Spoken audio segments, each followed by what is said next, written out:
The title of the Child Welfare Virtual Expo Session 5 is Having the Normalcy Conversation, Policy and Programs about Developmentally Appropriate Services for Children, Youth, and Young Adults in Foster Care. The co-moderator opening this session is Amanda Williams, a family consultant with the Capacity Building Center for States. Welcome back. We hope you enjoyed the live chat with the center. We also, if you're having any technical difficulties, please turn off your speakers and turn them back on, or you can refresh the page. You can also reach out to the help desk for more assistance. We really want to welcome you today to having the Normalcy Conversation, Policy and Programs about Developmentally Appropriate Services for Children, Youth, and Young Adults. Throughout this session, our guide will be available in our resource center for you to download, look at some now, and hopefully look at a lot more after our session today. We're going to start talking about authentic voices and normalcy videos that have been created through the Center for States. These videos are done with the purpose of giving families time and a voice to really talk more about normalcy, their personal experience, and policy experiences throughout the country. My family had an opportunity to go and do one of these videos. I'd like to share it with you now and then talk a little bit more about it after you see the video. All videos today are done with an audio description, which allows for 508 accommodations through the ADA. Capacity Building, Center for States logo, Children's Bureau logo. Title, Authentic Voices Video Series, Adoptive Family. Title, Negotiating Normal. Interview with Saya, Caucasian female, young adult, formerly in foster care. Normalcy is so different for everybody. It really is. It depends on your situation. It depends on your past. Video, Saya with her adoptive parents, Amanda and Dina, two Caucasian females, sit and talk with Caucasian male, relaxed and informal conversation. Interview with Saya. And it mostly is like, well, depending on the things that have happened in your situation or in your past, you get a certain set of rules when you get in foster care. And sometimes normalcy is supposed to be like normal activities that you do on a daily basis. Interview with Amanda, Caucasian female, adoptive parent. Normalcy is such a hard word because I don't know what teenager looks back on their teen years and says, gosh, what a normal experience. Or my parents were so great when I was a teenager. And so I think when we are working with a new teen, we go into it knowing the teen may or may not feel like this is a normal experience. Photograph, Saya as a teenager with her adoptive parents, Amanda and Dina. Interview with Amanda. So we have to make it what we perceive as the most normal given that situation. Interview with Saya. Like say, dyeing my hair or getting my ears pierced. If I was in foster care, I would have to get permission from my biological parents. I would have to go through the court system, and it sounds silly, it really does. There's a lot of road blocking. Center photograph. Saya stands with Amanda under black and white umbrella, smiling. Photograph. Saya in a gift shop with a heart balloon around her head. Interview with Saya. But normalcy to me is extremely important, especially in foster care with kids who have constantly been from home to home and they have no sense of normalcy. Interview with Dina, Caucasian female, adoptive parent. Everyone says normalcy, but nothing's normal about foster care. You know, so I don't like that word. Panel discussion resumes. So normalcy is a negotiation. It's a time where we get to sit down with youth, with caseworkers, with the agency, and really figure out for that youth in a specific context, how can we make things normal, positive, engaging, and hopefully, ultimately, enjoyable, and something that a youth can look back on and say that their childhood prepared them and helped them develop for a successful adulthood.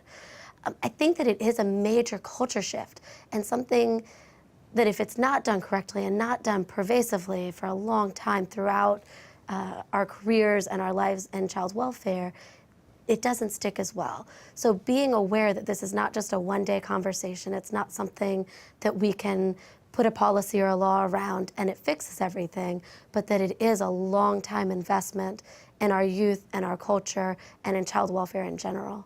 That being said, today we have a panel and we have a wonderful, hopefully, conversation both with each other that we'll present to you, and then later question and answers that we're going to share with all of you and have a much deeper discussion and a better understanding of how to implement all of this back in your home state. I have joining me as a co-moderator Desiree Parker, who is a former youth in foster care from Wisconsin. She's also a social worker extraordinaire, and I'm very pleased to be here on the panel with her.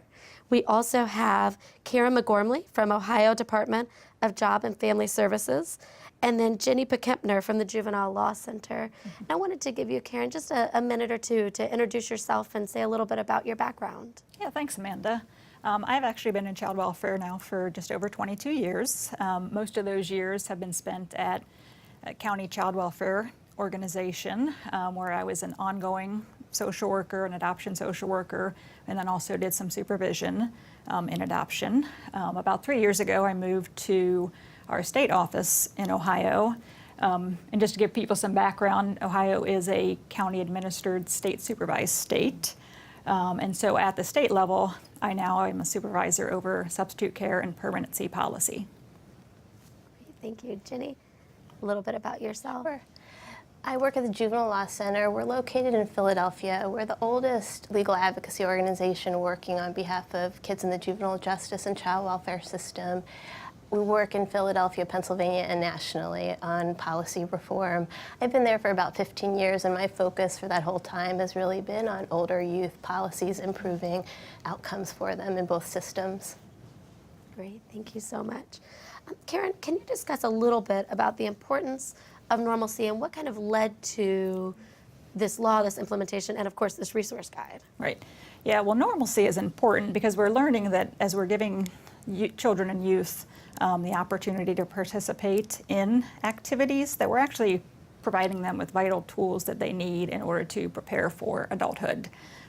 Prior to the normalcy laws and changes, we were so focused on the safety of the children that we didn't put any weight on what their well-being is. So we basically were overbearing parents.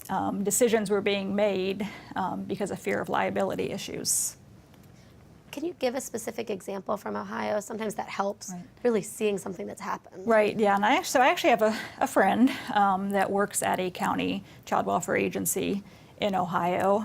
But every year she likes to do holiday cookies with the neighborhood kids, in her neighborhood, of course.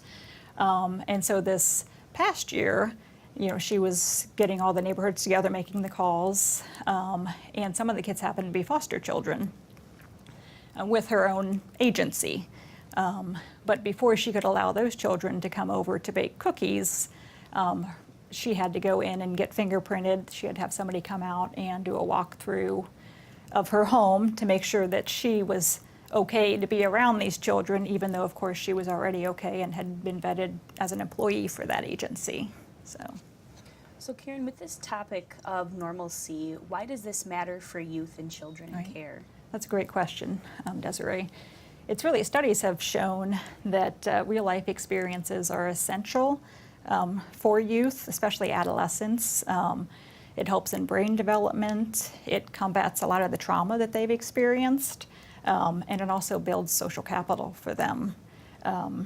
You know, so we need to have these discussions about all of these long-term positive impacts on the youth with all of our stakeholders, so they understand that this just isn't something, a fad or something new, that it really is going to make a difference for these kids, so that we can see the successes that we haven't seen with these kids as they age out of care or go back to their families. Desiree responds. Jenny, for you specifically in the work that you do, why does normalcy matter for the youth and children that you work with?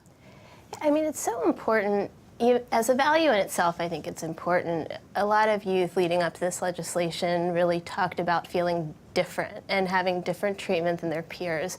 So I think giving parity, given the same opportunities is important to youth, and that's extremely valuable. But what I think is exciting, and hopefully something that will help with implementation about normalcy, is that it really is going to improve our other child welfare outcomes. It's not, it's really going to enhance everything we're doing and that we really have to do under the law.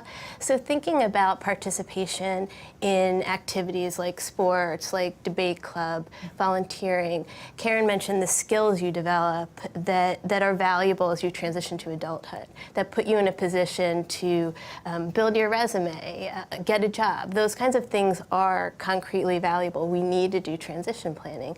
You also think about developing social skills that really help with healing traumatic events, healing and figuring out how to form trusting relationships, which is often a big issue. And I think another really important portion, we talked about permanency in the last session, is the more we expose kids to a social network of supportive adults, we really increase the chance that they will have a true safety net to help with that transition and really open up the chances of permanency. So I think that's really important. And finally, kind of linking up a lot of the things we've talked about today, is it is so connected to safety and all the things we're talking about in preventing sex trafficking. What keeps kids in the community, prevents them from running away, prevents them from being vulnerable to victimization, is when they're attached to places through activities and attached to people.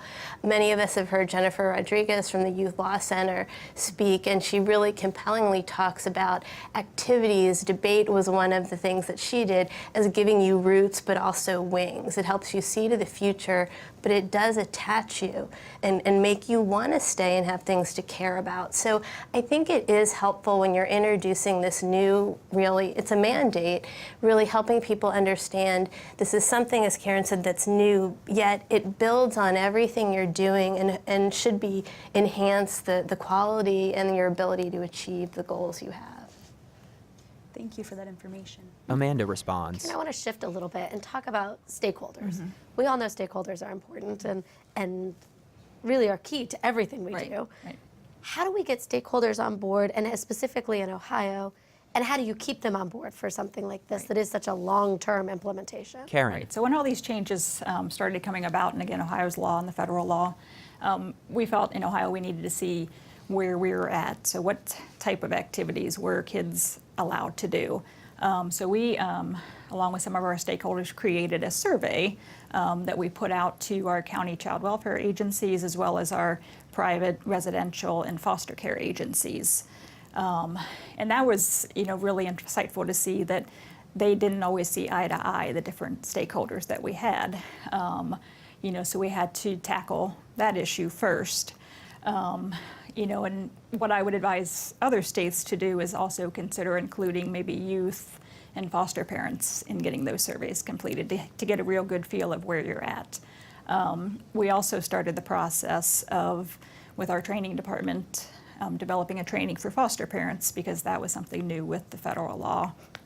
And once we started that and we were hearing from some of the other stakeholders, they were saying we need to be trained too. So thankfully we had some foster parents who also were trainers that pretty quickly but thoroughly put together a training for especially the child welfare staff, caseworkers, supervisors, administrators.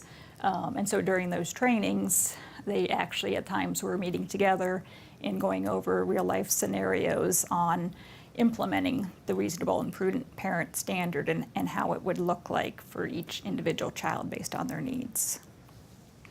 That's great, thank you. I think one thing that we've talked about a lot, not just today, but in this conversation in general, is that foster parents and caseworkers can either be amazing allies or amazing adversaries when it comes to normalcy implementation. So I think that's amazing work that you guys have done to make sure they were on the same page at the same time. Jenny responds. And I think, just to add, using examples and seeing what different stakeholders' responses are can really facilitate a discussion, but also help you see where are the trouble spots or where are the things we need to spend more time on. And I think that's great. And having real, the range of examples from the easiest one, can I play soccer, to things that really do involve things that we're kind of a little afraid of, young adults going out dating, doing things that might, that any teenager would do but involve a little more risk. So I think it's great to have those examples and not just give people information, provoke the discussion, and hear what people have to say.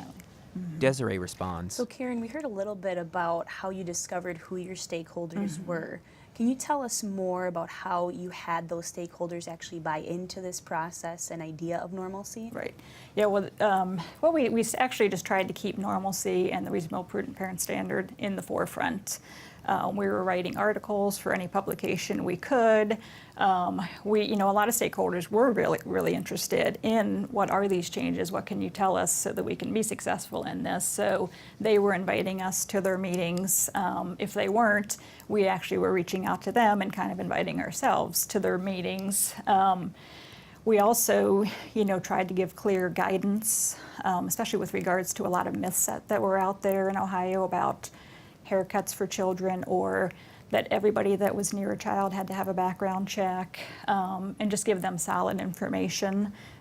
We also have a lot, with any new change, you're going to have those early adopters that really want to make the change. So your cheerleaders, your champions.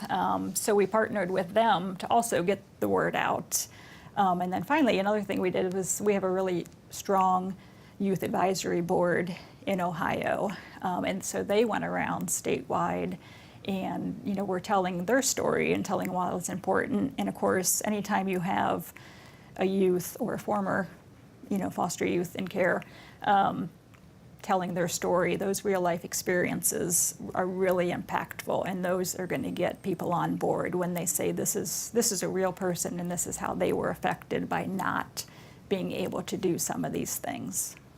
So it sounds like you use some of that firsthand lived experience as a way to impact decisions that were being made as far as normalcy is concerned for that buy-in as well definitely. with stakeholders. Yeah, definitely. I mean, the youth voice, I would say, is the most important voice. So. Great, thank you. Amanda responds. So Jenny, the guide that we have, that I'm sure all of our viewers have now downloaded and are read from page to page. hopefully not reading while we're speaking, but have it saved so that they can look at it later. It talks a lot about infrastructure, and it talks about, in very concrete ways, how do we do infrastructure changes? Could you talk a little bit about that? I think examples, especially for that, we all know what infrastructure is in the abstract, but really getting down into that detail really helps. Sure. And I think it is really important because when you say infrastructure, I think people kind of zone out. It's the roads, it's the bridges, but it's the things that are so important, but yet we kind of take for granted. And so infrastructure in terms of normalcy, I think it is the policies, it is the supports that we put in place to, one, help caregivers make good decisions, but maybe even more importantly, enable youth to actually have access to the activities. So it's one thing to say yes or no, but when you say yes, what will allow the youth to actually take advantage of the experience? And I think that's something we have to deal with, both of those things, and create a system that makes those things function and work really well. And so some examples I think that would be helpful for agencies to think about is simply setting the expectation in your agency that you expect that youth will have access to the greatest extent possible to age-appropriate activities. So you're not just focusing on caregivers and decision making, but you're setting the tone for the kind of the culture you want. And then you're going to implement some policies that come from that expectation, but setting that out is important. I think many jurisdictions have. They've said it's about the reasonable and prudent parent standard, and it's about promoting normalcy and access. And saying both of those is important. It's also important to create a structure so that you think about the ways that you overcome barriers to getting to access to activities and making them possible. Things like transportation, things like funds if there's fees involved.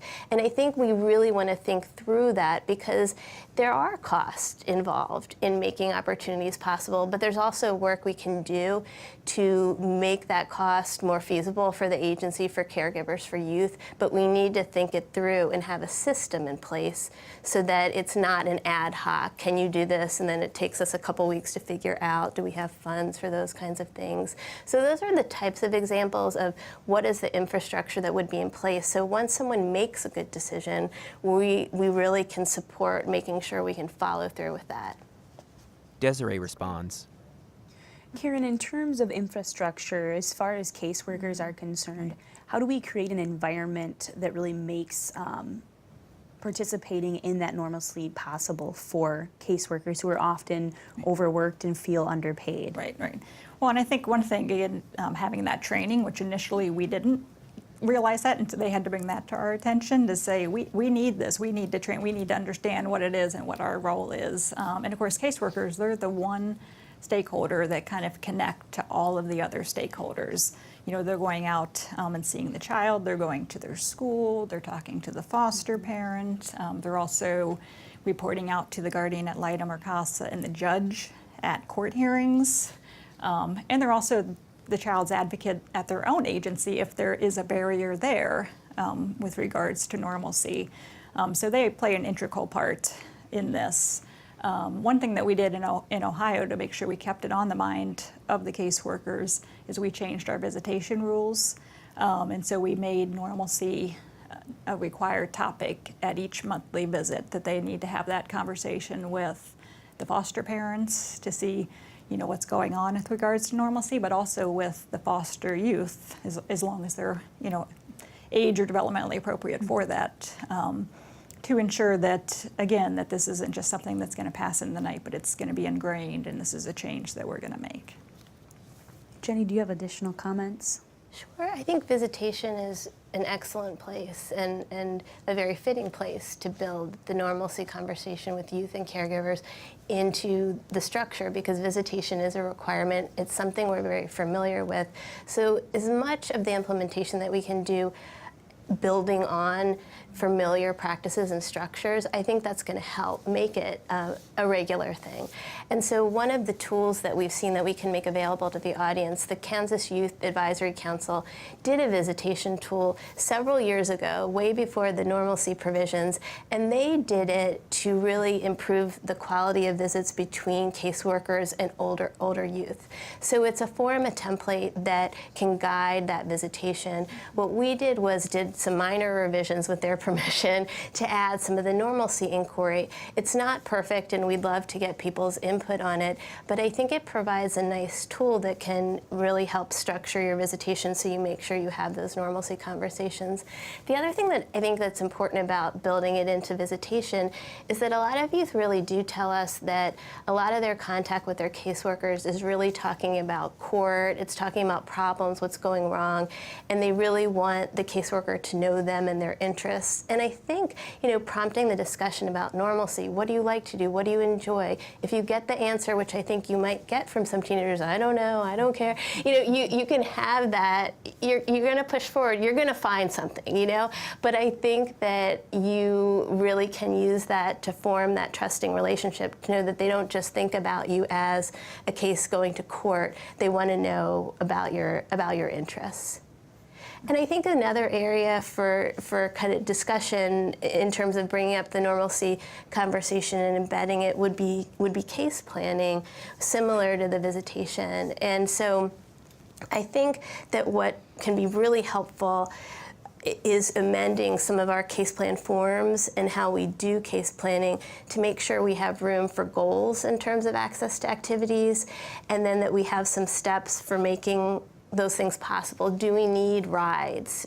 Do we need to arrange for pickup later in the day because of a sports team practice, or there's a debate club, you know, activity, and is there going to be travel involved? You know, making sure we have all the supports in place, and it also helps us track. Again, case planning is like what drives everything we do, and so building it in will get people accustomed to this is core. This is like some of our treatment goals, our education goals. We have normalcy goals too, but we're not adding something new. We're not adding necessarily a new plan. We're using what we have and just building on it.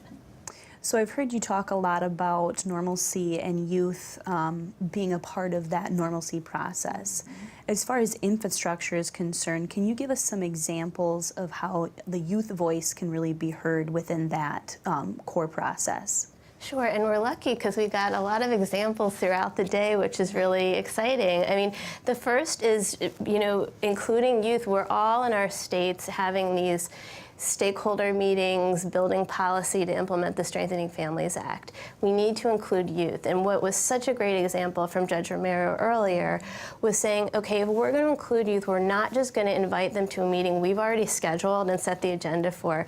We're going to schedule it at a time after school when they can attend. We're going to think about transportation. We're going to think about what they need to prep. Do they need to have some side meetings on their own, like he mentioned? Do we need to have some caseworkers or other peer advocates work with them to prep for the meetings? So if we want them part of these discussions, how do we really commit to doing that? And all those things take commitment of staff and finances, but that is what we need to do. Another way, as Karen mentioned, is surveys, and several jurisdictions are doing this, and I think they're an excellent way to do multiple things. They're a great way to get youth feedback, both about what's happening now and then helping us track progress going forward. They're also a way to share information, because you're asking about things about the normalcy provision. You can ask them other things as well, so you're educating at the same time.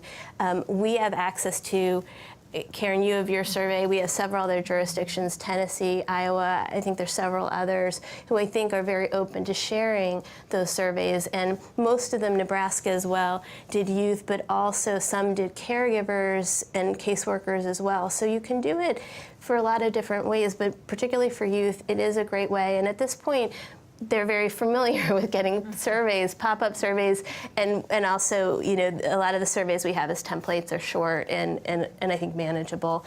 Another way to think about youth involvement is all these trainings that we have to develop, and I'm so glad that you guys are thinking, you know, we only are mandated to train caregivers, but that kind of makes no sense to only train caregivers and not all the people that need to support them. So I think that's fantastic. But including youth and developing the trainings, but also as co-trainers, is a great way to build in the voice. And as you said, you know, you can bring some authentic voice videos and some other videos, but great to have the youth right there as a trainer telling their story, but also, you know, sharing the information and the skills they want to convey. So I think there's a lot of ways to do this, but I think you have to have a concrete plan for including them and the staff and support to really make it possible and to do it well. Thank you. Amanda responds. Karen, I have a quick question for you before we move on to our top 5 exciting list that everyone stays tuned for. How did your state use the guide, and why was that really important for your state? Well, I think it's important. I think of the guide as I compare it to a recipe. Again, it ensures that you have all the ingredients that you need, and in this case, the ingredients are the stakeholders. And then it gives you kind of a step-by-step instructions. And you need to tailor it a little bit for each state, because each state's going to be different. But the end result then will be, you know, a quality product that hopefully doesn't leave a bad taste in your mouth. I like that. Thank you. So we're going to talk now about our top 5 most frequently asked questions regarding normalcy implementation. These are not necessarily the most important, and our answers may or may not relate directly to your state, but we really wanted to look at the 4 of us and what we've heard in different states about implementation and areas that people have the most questions, the most concerns. So very late night show style, we're going to start with number 5. How do we pay for activities and opportunities we want youth to take advantage of? Karen responds. Right. So basically, I mean, anytime you're talking about finances, I mean, that's a tough conversation, because again, finances, especially for child welfare, are going to be limited. They're not never ending. And so I think the key for that is to tackle it up front, you know, with all of the stakeholders and see, you know, what is out there and what type of, you know, solutions that you can come up with. And so we kind of talked about some different ones. One, of course, is for older youth is Chafee funds, you know, that could be used for this purpose now because of the Strengthening Family Act changes. You know, I also like to let people know that, again, with older youth who are also working on independent living plans and building their life skills, that it's okay to split cost as well. So if it's a camp that the child really wants to go to, and maybe they're working, or even if they're not working, if they're getting an allowance or having chores, you know, say, okay, well, youth, you pay 1/3, foster mom, can you chip in 1/3, and then the agency will pay for 1/3. Because I think that what that's showing that youth is that, you know, earning and saving money on what you want to spend it on is important, and sometimes to get what you really want, you know, you can contribute to that as well. Now, that shouldn't be for every minor activity that, you know, we know that some kids get, but again, I think for older kids, that's going to help them. Jenny responds.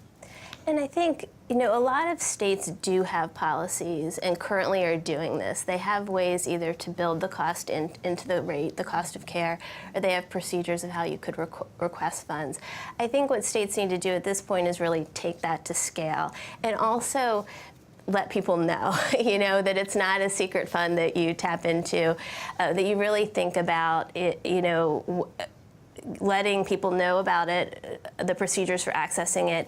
And as Karen said, I mean, we really do need to think through and pull people together to try to get a figure of what do we think the cost is. Because without some of that thinking through and having those specifics, we are kind of planning in fear and also of the worst case scenario. So we really do want to see, I think we have to admit, and everyone's brought up that there's costs, and we have to have a plan for dealing with it.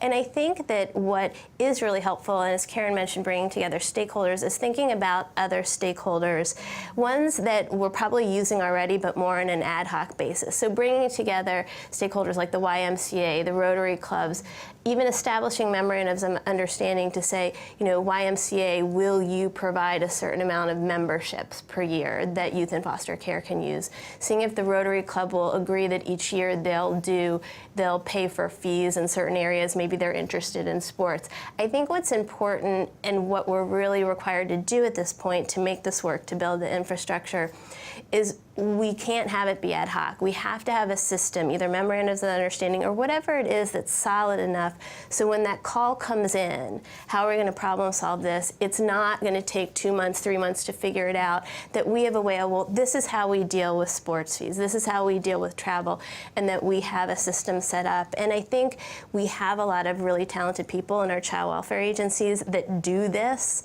on an individual basis in their cases and bring them to the table, because that skill set is there. We just now have to like systematize it and take it to scale. In addition to, we do have to look at how we're paying foster parents. I mean, that's unavoidable to see, are we paying them enough to support all of these things that we want them to do for kids and care for them with the high quality we want. Desiree responds. So talking about costs and things that can be pretty expensive, number 4 on our list discusses traveling. Yep. So how do we address excursions, trips, and travel of different time periods, distance, and with different types of people? I think Jenny's going to tackle Yep. that one. So it's really clear from the federal statute that travel, excursions, sleepovers, trips were intended to be covered in the reasonable and prudent parent standard. And so that's really clear. I think what we see is that, you know, all travel is not equal. There's very far distances out of the country, there's very long time periods. So I think it's reasonable to say we want to proceed and put policies in place that really get, you know, people to think about the different types of trips. We can, I think, acknowledge that for longer time periods, you know, and for longer distances, there might be more procedures, but we want to design procedures that kind of are consistent with this idea that we want to promote every opportunity and make it happen. We don't want to just put red tape in place. So I think it's understandable to say, you know, a trip out of the country, you know, we want to know about it, we want to talk about it, but not for the purposes of blocking it. The other thing with all of the decision making that we're talking about with normalcy is that we do have to understand that this is a very important value, but we're balancing it with a lot of other priorities. So travel, one thing I think that would automatically come to mind is, you know, if you do have parent and sibling visitation, you really have to negotiate in a way to balance all those objectives. So I think that we want to have policies that, you know, look at the different types of travel, that generally you have the ethic that you want to promote these, some which can be really exciting and valuable experiences, but that we do want to think about the different types of trips and how we make sure we have everyone on the same page. Amanda responds. Absolutely, thank you. Question number 3. How should we address grooming and alterations to the body? Specifically talking about haircuts, dressing, related to gender identity, LGBTQ youth, or even tattoos that have emotional significance. Karen. Well, and just as Jenny said, all travel is not equal. All grooming is not equal either. And a lot of it, honestly, kind of comes down to common sense. There's going to be some grooming that, of course, if it's a cultural or religious thing based, grooming, then you need to consult with the birth parents and on those matters. There's also going to be times that, kids are finding out who they are, and especially with dress, I think they, that's where they show who they are, or who, they're toying around with who they are, I should say. But, and so on those occasions, one thing that I've found even with my own kids is schools often have dress codes as well, so that can help a parent if you're not quite agreeing with the dress that your child wants, that, okay, well, you can as long as it's within school dress code, things like that. But I think you have to allow those, allow teens and adolescents to experiment and try to find out, where they're going to fit at in the world. Other things with haircuts as well, we had a big myth in Ohio that you just couldn't cut any foster child's hair unless you had permission from the parent. And I think that came out of that whole cultural or religious, or if you have a new foster child in your home and his hair is long and flowing and it's never been cut, well, as a foster parent, maybe you shouldn't go and give him a buzz cut or give him a mohawk. You definitely want to consult with mom. But on the other end, it is good to get trims. So, go to the $5 haircut place and take off an inch. And I think that's a decision that foster care can make, and also, a teenager can make on their own event if they're taking themselves to get their haircut. So again, I think a lot of it's just common sense, thinking about it. Jenny responds. Yeah, I agree. I think it's common sense, and it's also thinking about the different rights that are implicated. That, as Karen said, things that implicate religious and cultural significance, you do want to be more inclusive and get more input. And I think what's also helpful to introduce, as you talked about a child's own identity, is that we're also talking about there's some of these decisions that really are the young person's, and we have other laws and regulations to look at. So most of our foster care systems have some Bill of Rights or regulation about a child's right to kind of dignity and respect, or prohibitions against discrimination based on sexual orientation, and most of us are hoping and moving towards that.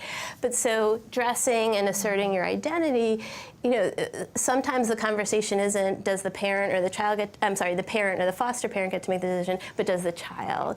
So I think we just want to, for these issues, I think they're great issues and important issues to think about, but that we have to kind of negotiate all those things. And I think the other really great thing that Karen said that I think we do want to highlight in this discussion about normalcy in general is that a lot of our focus is on what does the law allow? Who does the law allow to make the decision? And sometimes the question will be the law allows the caregiver to make the decision, but still it's good case planning and good for the case to bring everyone in. So I think that goes to the common sense and just bringing us back of we have this core value that we're bringing in to the system, and we have to braid it, marry it with the other values as well, and we don't push the others aside, but we build them all in.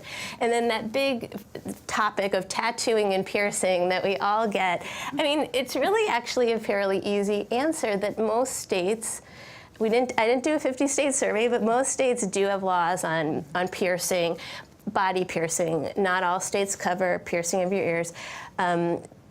Body piercing and tattooing, and really most states children cannot get those things done without their parents' consent. Mm-hmm. And those would be laws, if people really want to change those laws, you'd have to, the normalcy provisions don't eradicate those laws. So that doesn't take the question off the table, but it does say, check on what your state law says about some of these things.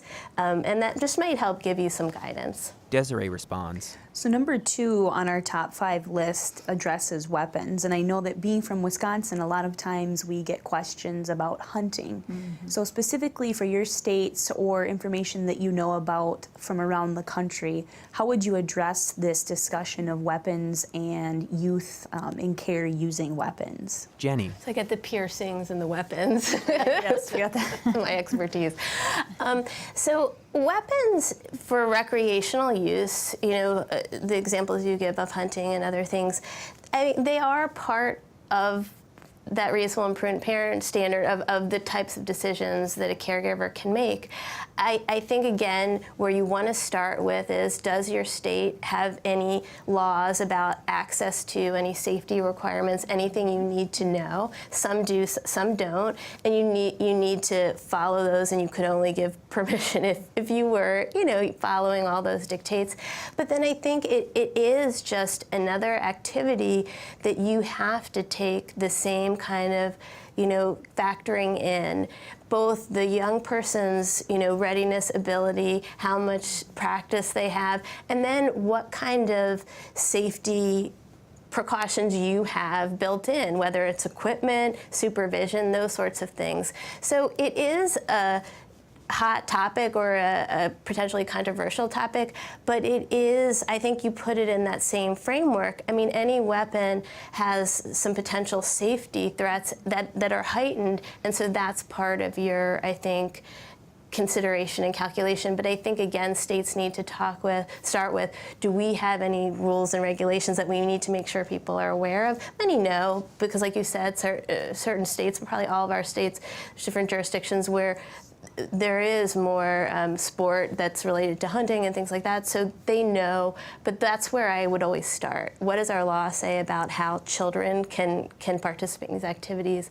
But then build it into your framework for good decision making. Amanda. Great, thank you. So we've got about 1 minute for Okay. this next one. Real quick. So number 1, we're going to do this, I guess, auctioneer style. Yes. How does the new law impact a youth's ability to drive cars, other vehicles for sport or recreation? Right. Karen. Well, the quick answer to that is that reasonable and prudent parent standard laws don't impact. Again, looking back at state laws, a lot of states have laws on who can sign for a child to get a temporary permit and or a driver's license then, and who has to be in the car for the required hours when they're under the age of 18. So that's kind of the simple answer. It hasn't impacted that too much. You really need to look at what those state laws are. Another thing that I know in Ohio we've talked about is, even if we can't get them learner's permits and driver's license, though some of our counties are moving in that direction, can we at least get them through driver's education before they age out of care? And so we've kind of focused on that. But again, I think that might be somewhere down the road in which states might, like some other states have. I know Florida's changed their driver's license laws to allow foster parents to sign for things like that. And hey, they've set up some great insurance programs down in Florida. So I think those are, again, the early adapters in the nation.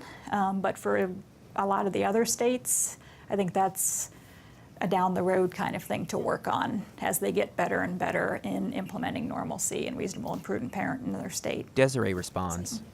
So one last quick question for the both of you, talking about normalcy in these top 5.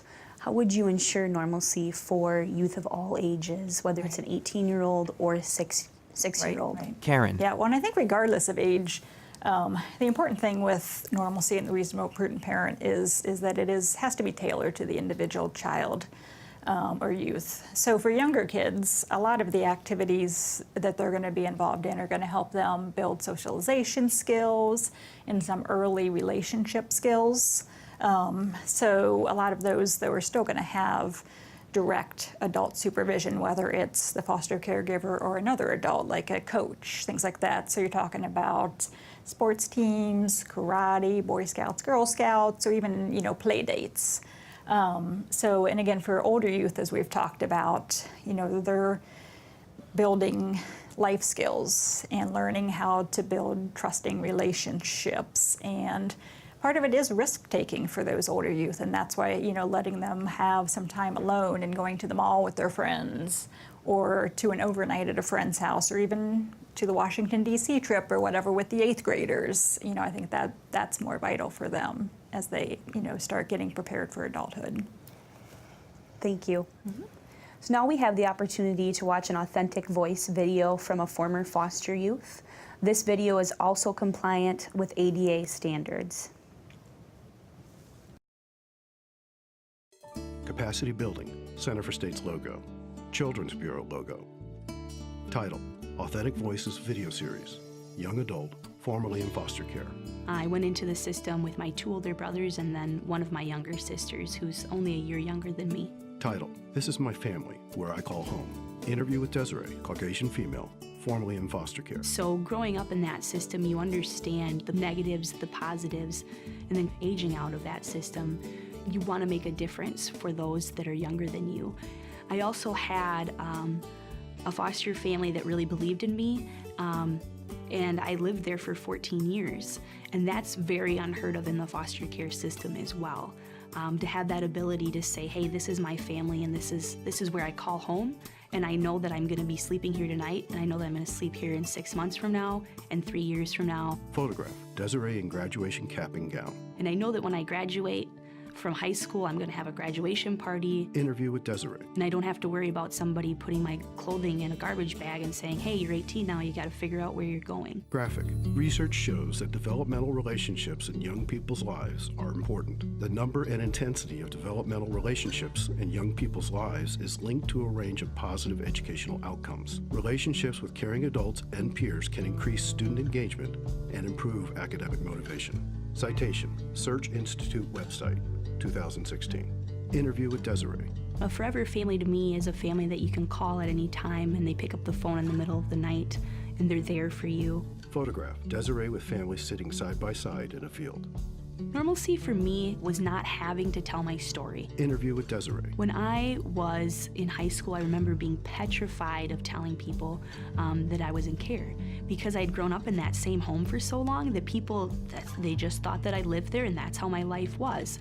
And I remember being so afraid of having to tell them, that I was in care, because there's that stigma that if you're in care, you're a juvenile justice kid. You're a kid that got in trouble and that's why you're there, even though I had been there my whole life. Photograph, Desiree with her arm around her brother. As a former special needs adoption social worker, you really start to understand the importance of relationships for youth. Interview with Desiree. Even if they're tiny, tiny relationships, and let's say that the youth has only been in that home for a month, but there's someone in that home that they really built that connection with, you want to try to sustain that throughout their entire time and care, because that relationship, once they leave, could really be something powerful. So normalcy to me is having those relationships, not having to put myself out there as a foster child until I am comfortable with my story and decide to share that part of my story. Photograph, Desiree wears helmet and zipline gear in wilderness setting. Interview with Desiree.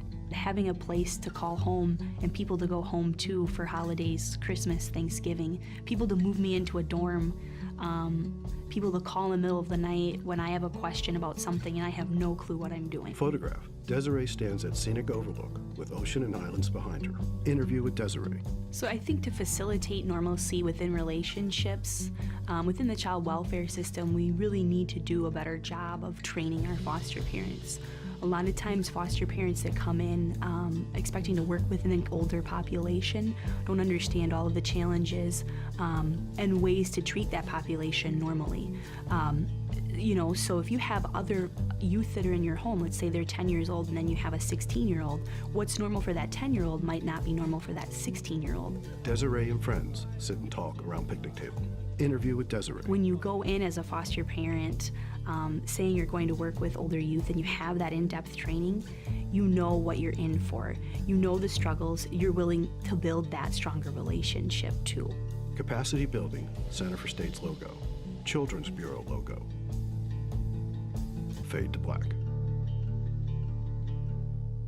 Panel discussion resumes. A few key points to look at through this video, especially from the standpoint of a former foster youth.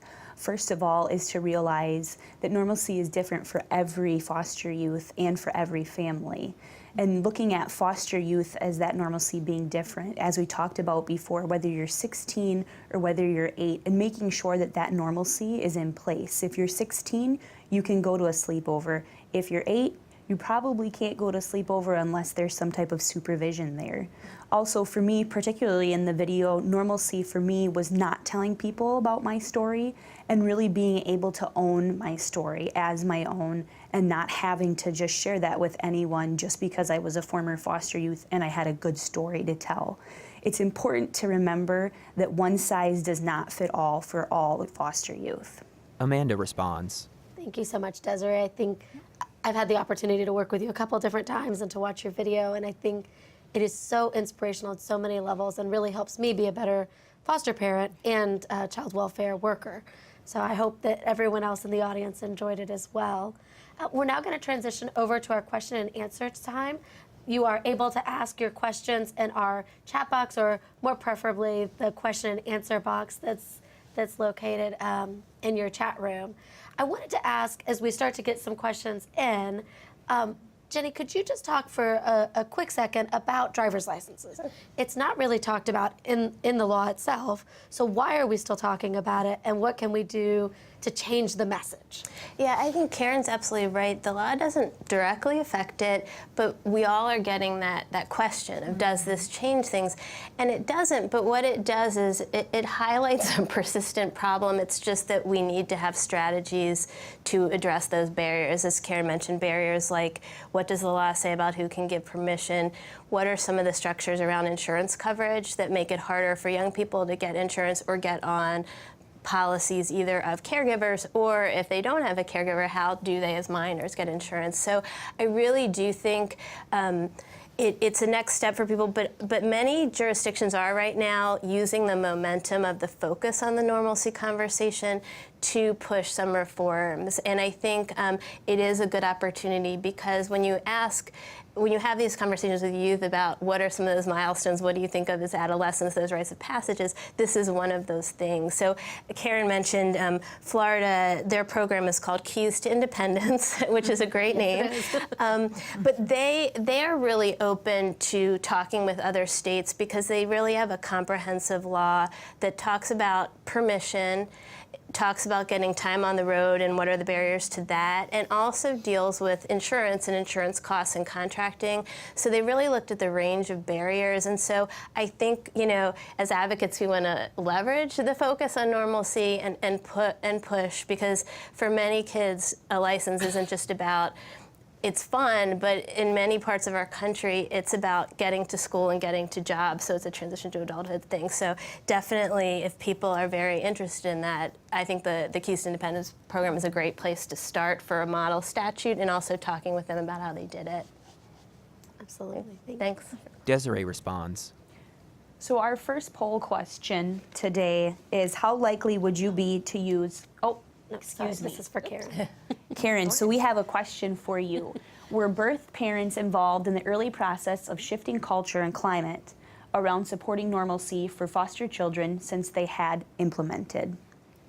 Yeah, and I'll say the answer to that, at the state level we did not, but again, as being county administered, I know that, again, some of our early adopter counties, that when they were holding their stakeholder meetings and talking about the changes they were going to make to their policies and procedures, in Ohio we do have the luxury of having some birth parents who have, of course, gone through the system, gotten their children back, and so now can be supports for other birth families. And it's my understanding that, yes, they included these parents in some of those conversations as well, to kind of make sure that they had that voice as well, because it is very important. They are a key player, because this is their child. So. Amanda. And I think that that's such an important point. Prudent parenting does not eliminate the need for that birth-parent relationship. And I think sometimes when the law is first reviewed, that conversation does kind of get put on a back burner.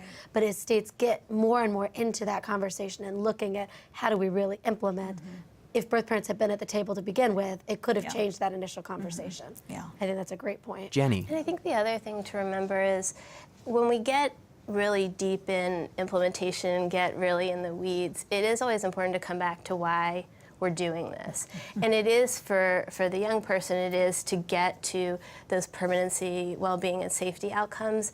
And so I think that can ground you to say, you know, to remind you how important birth parents are, because this isn't about shifting power from a birth parent and giving it to caregiver. It's really about moving some of the decisions that we went to the agency in court for and saying they go to the caregiver. Because I think one of the problems you can have in implementation is a misunderstanding by birth parents that this is something that takes away from them and is meant to exclude them. And one, that's not the purpose, but two, we really don't want them to interpret that, because that is going to start, you know, it's going to make practice a lot more difficult. So this is really about supporting young people so that they can, you know, either go home to their parents or move to permanency. And so parents have to be part of this, but I think a lot of people have said in implementing that by not including parents and risking that misunderstanding, you can really create some barriers that we don't need to have, because that's not what the law is supposed to do. Absolutely. In our home, we try to look at it as co-parent, like a triangle of co-parenting. Right. It's us as the foster parents, the birth parents, and the child welfare agency are all trying to make the best decisions. And hopefully most days we're just at the day-to-day decision-making part of that triangle. Right. Karen. Well, yeah, and to add to that too, is that how great would it be, so if you have a child, whether they're going to be doing a violin concert or a band concert or play on the football team, to have the birth parents and the foster parents there to support them and cheer them on and know that they're being supported in that way. Absolutely. So our next question is about sleepovers, and it can be to anybody. So sleepovers are one of the biggest things we talk about, both for younger kids and for teenagers. What do you guys recommend? How do you make sleepovers work? Karen. I think that should be left up to the foster parents. I mean, you know, and again, that was another big myth that we had in Ohio, that a lot of agency workers thought that there were state laws and rules that said that everybody that comes in contact with that child has to have a background check, has to have a walkthrough of their home. And so once we let them know, no, that's not the case. You entrust these children to these foster parents 24/7. You need to entrust them to say, you know, to let a child go to a neighbor's house and ask those right questions, just as you would of your own child, you know, so. Absolutely. Jenny responds. I agree. I mean, you make the decision as you would. You think about, ask the questions that you would as a parent. Is there going to be supervision? You know, look, thinking about the age, thinking about all those things. So I think one of the things, you know, everyone stresses that the answer isn't yes to everything. It's thinking through and asking the questions, but not erring on the side, but just having the kind of ethic that we want to promote good experiences. But even then, every request is not a yes. It isn't for anyone's children, so it's not going to be in this situation. So if the answer was no, you know, it's a 12-year-old and there's no supervision, and you don't know the child or things like that. If you wouldn't let your own child do that, then you wouldn't let your own youth and care. Desiree. I think referring back to my Normalcy video as well, talking about for some foster youth, telling others that they're in care isn't normal. So having that discussion with family or other people that would have your child stay over at their home isn't going to be a normal conversation. Yeah. And just putting that child's story out there isn't very trauma-informed either. And so really looking at, you know, putting some of that responsibility on the foster parents as far as, can you make this decision? And yes, you have been, you know, given the opportunity to care for this child and make sure that they're well cared for. And so we think that you can make this decision as well, as far as whether these people are safe for your child to stay with. Amanda. I was going to quote you as well and say one size does not fit all. So it is about making that parenting decision. Desiree describes day of operations that are no longer available. So due to time, we actually have a couple poll questions that should be coming up on your screen. We're not going to have time to go through those right now, but we would like to thank you for attending our session, and we want to encourage you to complete the evaluation as far as our session is concerned. We also want to remind you that we will be available for live chat, and there will be an exhibit booth that Amanda will be a part of as well. We'd like to encourage you to tune in at 5 p.m. Eastern Time for our next session, which is Looking Inside, Considerations and Approaches to Understanding and Implementing Normalcy Through the Congregate Care Lens. Thank you. To search for Child Welfare Virtual Expo activity on Twitter, use hashtag CWVE. The Virtual Expo is presented by the Children's Bureau and the Capacity Building Center for States.